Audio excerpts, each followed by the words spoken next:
Përshëndetje, shenja e bricjapit. Kjo është panorama e interpretimit javor. Pas lutjes dhe meditimit, kartat i ndavan 4 sfera jetësore, të cilat janë gjendja juaj, familja, dashuria, puna dhe një prizëm orakull. Duket se strukturat e brendshme po ripërkufizohen në dritën e fjalës së fuqishme që i dhuron orakulli me kartën e vdekjes. Kjo kartë nuk flet për fund fizik, por për transformim shpirtëror të vërtet, për mbylljen e kapitujve të vjetër dhe rigjallërimin e një faze të re. Gjatë kësaj jave, shpirti juaj po kërkon të lirojë vlerat që nuk i shërbejnë më, që të hapet ndaj qartësisë, ndjenjës dhe pajtimit të brendshëm. Në gjendjen personale, kartat që keni janë gjykimi, mbretëresha e kupave, bota dhe hëna, të cilat tregojnë një udhëtim të pasur me ndjeshmëri dhe intuit që po forcohet. Gjykimi është karta e zgjimit dhe reflektimit të thellë. Ju jeni në momentin ku njihet mësimi i kaluar dhe bëhet hap i ri drejt ndërgjegjes së lartë. Keni lënë pas shumë prova dhe tashmë e shihni qartë pse ndodhen ashtu si ndodhen ngjarjet. Mbretëresha e kupave ju fton të kujdeseni për ndjenjat. Ti dëgjoni me butësi, pa i vënë nën kontrollin e mendjes. Është koha të ushqeheni me dashuri për veten dhe për ata që ju rrethojnë. Bota si kartë e përfundimeve tregon mbyllje të suksesshme të një kapitulli, qoftë shpirtëror apo emocional. Keni arritur një formë pjekurie që ju lejon të shikoni gjithçka me qetësi dhe krenari. Hëna, në fund, shton nuancën mistike. Edhe pse mund të ketë momente pasigurie apo ndjesi që nuk i kuptoni plotësisht, ato janë pjesë e transformimit që po ndodh. Intuita juaj është e fortë dhe duhet t'i besoni më shumë dritës së brendshme sesa analizës. Nga ana intuitive, unë do të thoja që kjo është një javë, një periudhë ndriçimi i heshtur, ku shpirti juaj vendos në kontakt të drejtë për drejtë veten e tij të brendshme me të vërtetën. Kalojmë në familje. Në raportet familjare, shtrirja me faqen e shkopinjve, magjistarin, kalorësi i kupave dhe 6 shkopinj tregon se është një shtrirje e frytshme dhe aktive e kartave. Faqa e shkopinjve tregon entuziazëm të ri, ndoshta komunikim më të ngrohtë ose gjithashtu përfshirje në plane që lidhen me njerëzit tuaj të afërt.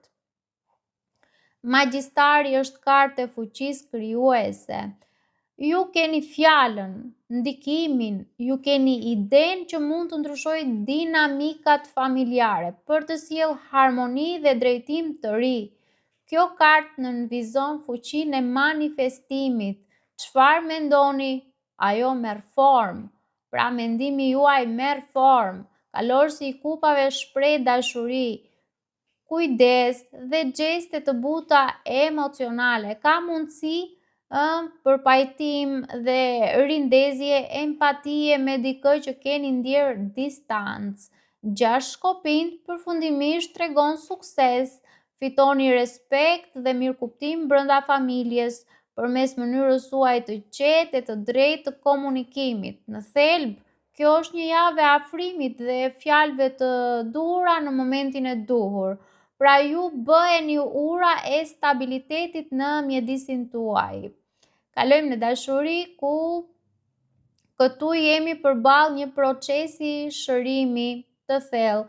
Kartat 9 kupat, djalli, 5 kupat dhe 8 monedhat përshkruajnë një udhëtim ndërmjet dëshirës, sfidës emocionale dhe vendosmërisë për përmirësim. 9 kupat tregon një ndjenjë përmbushjeje, dëshirë për qetësi dhe dashuri. Megjithatë, djalli nxjerr në sipërfaqe lidhje ose modele që duhen çliruar. Ndoshta kontroll, kontroll emocional, varësi nga tjetri ose ndonjë lidhje që ka dalë jashtë ekuilibrit të shëndetshëm. 5 kupat shpreh keqardhje, por është shkallë e shërimit. Ju duhet të shihni çfarë mbetet e bukur dhe çfarë është për të humbur. Dhe gjitha kjo e çon drejt 8 monedhave situatën. Angazhim për përmirësim të ndjenjës, për përpjekje të qëndrueshme tek bashkëpunimi, tek dashuria që kërkon punë të vërtetë, jo pralla me mbretër. Në mënyrë intuitive, unë do të thoja që këtu vdekja e orakullit merr formën e vdekjes së varësisë dhe rilindjes së dashurisë së vedishme. Pra, nëse jeni në një lidhje, do të duhet ta rimendoni dinamikën e energjisë.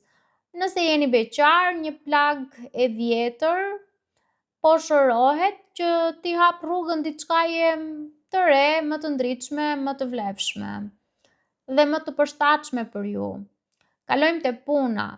Në sferën e punës duket se energjia është e ngarkuar me veprime, por edhe me tension që kërkojnë maturi.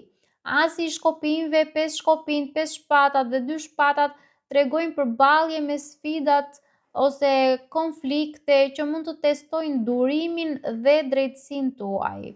Asi i shkopinjve hap portën e mundësive të reja, inspirim, ide, motivim dhe diçka që po lind në horizont. Por 5 shkopinjt e çon në përplasje, ndoshta konkurrencë apo energji të shpërqendruar te puna. 5 shpatat paralajmëron të mos futeni në betejë me ego. Mos humni energji për të provuar të tjerëve se keni të drejtë. Më mirë zgjidhni drejtimin që ju mban të pastër shpirtërisht. 2 shpatat në fund tregon një moment vendimarrjeje. Do të gjendeni mes 2 rrugëve. Të përfshiheni emocionalisht ose të ruani distancë profesionale për paqe psikologjike. Zgjidhni me mençuri, sepse kjo është javë ku maturia vlen më shumë se reagimi. Ky sektor reflekton frymën e kartës së orakullit, vdekja. Pra, një qasje e re ndaj punës është e nevojshme. Duhet të vdesi, domethënë, qasja e mparshme. Sepse duhet një vendim për të çliruar nga ajo që ju ngarkon. Dhe kalojmë tek Prism Oracle ku kemi vdekjen, që është transformim shpirtëror. Kjo fjalë rezonon si korniza e gjithë leximi. Vdekja këtu është mbyllja e dhimbshme, por çliruese e një kapitulli të vjetër dhe hyrja në një fazë më të zgjuar dhe më të butë. Për ju, unë do të thoja që ky orakull simbolizon rifillim. Pra, çdo lënje pas, çdo ndarje, çdo ndryshim apo distancë është në fakt hapja e një dere të re. Kjo javë ju mëson se vetëm përmes vdekjes së formave të vjetra vjen fuqia e rilindjes. Kjo është forca e vërtet e britsjapit. Ta përballoj tranzicionin me dinjitet dhe ta kthej vështirësinë në mësim. Paçim!